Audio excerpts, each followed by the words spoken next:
Pour notre méditation du jour, nous tenons encore à vous exhorter concernant le piège de la débauche sexuelle. Que le Seigneur vous donne la victoire sur ce piège du malin.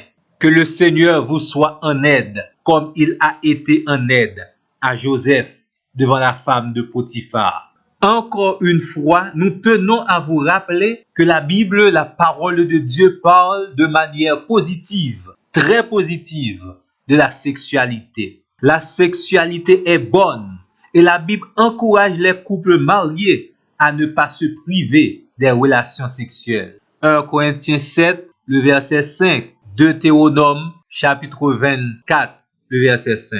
Maintenant, ce qu'il faut éviter, ce sont les relations ou rapports sexuels qui ne se déroulent pas selon les principes et règlements établis par la parole de Dieu.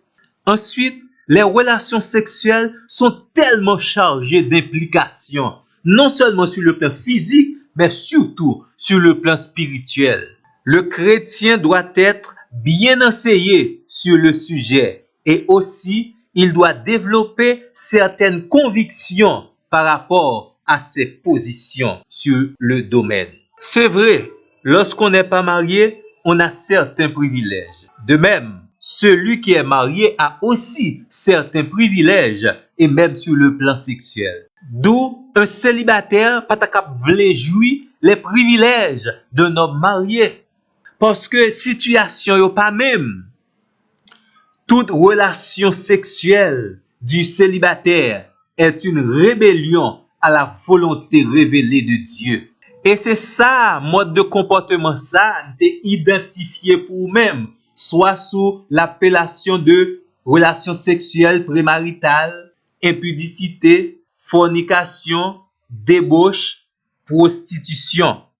Également, nous te dit toute relation sexuelle du marié avec une autre qui n'est pas sa femme légitime et légale est appelée relation sexuelle extra-conjugale. Infidélité, adultère, débauche, union libre ou inégale, relation illégitime, immoralité sexuelle, prostitution. Et ajouter à cela toutes les autres déviations sur le plan sexuel.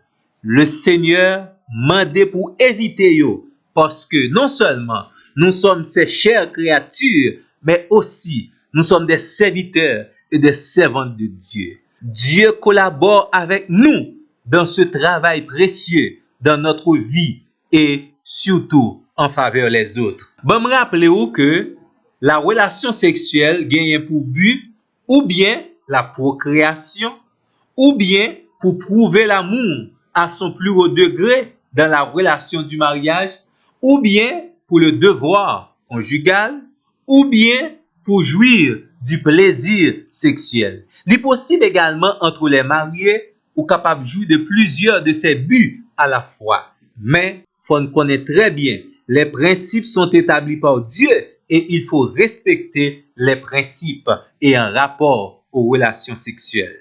Bon, moi connais c'est bon sujet que moun trop bien m'entendre. Mais l'enfant de Dieu, le serviteur de Dieu, il aime entendre les paroles qui font du bien à son âme. Pas jamais oublier que les relations sexuelles sont liées à l'éthique, à la morale et surtout la morale ou l'éthique chrétienne. C'est ça qui fait la promotion pour les valeurs chrétiennes, pour le comportement approprié à la parole de Dieu que le chrétien doit cultiver dans toutes les sphères de ses activités. Et c'est surtout en voulant que les chrétiens respectent la morale chrétienne que l'apôtre Paul prescrit en 1 Corinthiens, le chapitre 7, verset 8 et verset 9. Il nous exhorte à nous marier si nous manquons la maîtrise de la chair. Si la maîtrise de la chair, la maîtrise sexuelle nous fait défaut, nous devons régler notre situation pour jouir du privilège des relations sexuelles qui ne sont pas contraires aux prescrits de Dieu.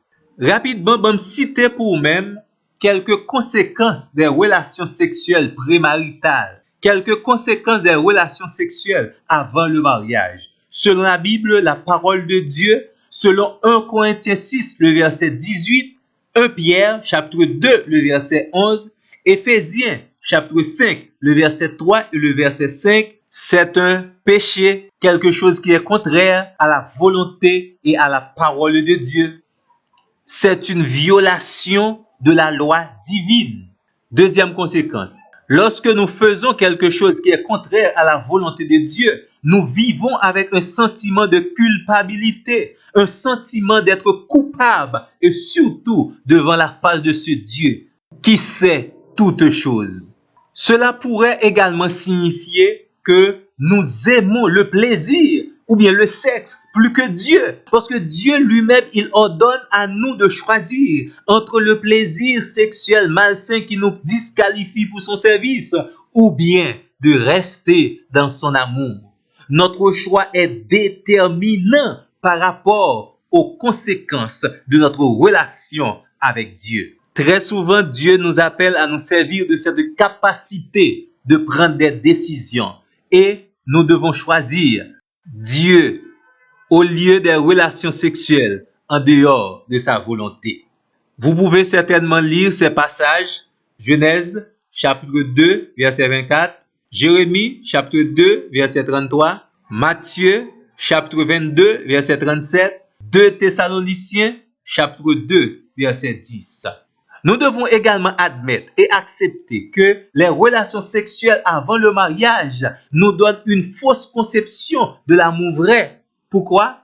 Parce que les relations sexuelles avant le mariage nous font comprendre l'amour comme un jeu, un passe-temps ou bien un acte qui n'implique pas un certain sentiment de responsabilité. Et aussi, nous avons une idée fausse concernant l'autre sexe.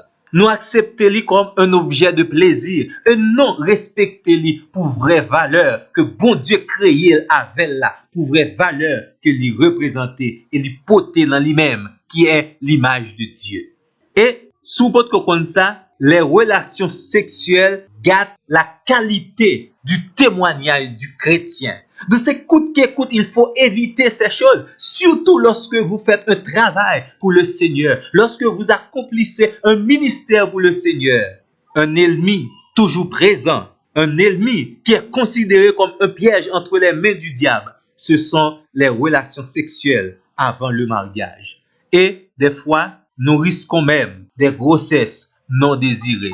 Ce qui amplifie non seulement les catastrophes, ça devient quelque chose de très scandaleux. Et vous savez dans la Bible, malheur par qui le scandale arrive. Mes bien-aimés, soyez toujours soumis à la parole de Dieu et ayez cette conviction que le péché est un piège. Et nous devons coûte que coûte surveiller à ce que le péché ne vienne pas habiter dans notre vie. Encore une fois, mes amis, bonne méditation.